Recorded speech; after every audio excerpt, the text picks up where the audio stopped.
বাংলাদেশ সম্পর্কে যুক্তরাষ্ট্র সরকারের ধারণা ভালো নয়, কারণ সেখানে বাংলাদেশের পক্ষে কথা বলার কেউ নেই।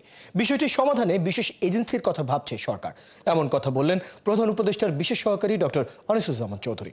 শনিবার রাজধানীতে international business forum of Bangladesh আয়োজিত যুক্তরাষ্ট্র ও বাংলাদেশের বাণিজ্য সম্পর্ক শীর্ষক এক গোলটেবিল আলোচনায় তিনি আরও বলেন, যুক্তরাষ্ট্রের কাছে লিখা শুল্ক সংক্রান্ত প্রধান উপদেষ্টার চিঠিতে তোলার বিষয়টি ভেবে চিন্তেই উল্লেখ করা হয়েছে বলে জানান তিনি।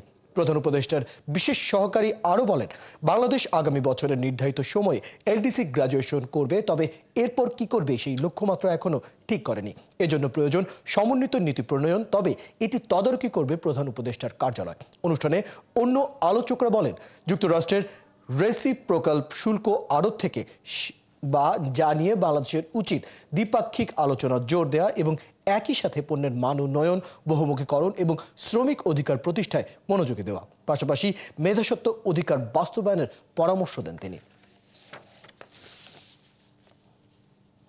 ইউএসএতে আমাদের জন্য কথা বলার জন্য লোক নেই।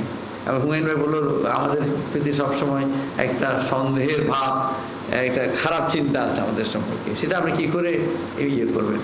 ইউএসএর ইকোনমিতে farm lobby is extremely strong lobby. আপনি শুধু তুলা এনে আপনি বিনা খরচায় একটা হিউজ লবি পাবেন। চিন্তা করে দেখেন, এরা গভর্নর, 3-5টা স্টেটের গভর্নর, তাদের সিনেটর, তাদের কংগ্রেসম্যান বিনা পয়সা আপনার জন্য খাটবে। এই চিন্তা মাথায় রাখবেন।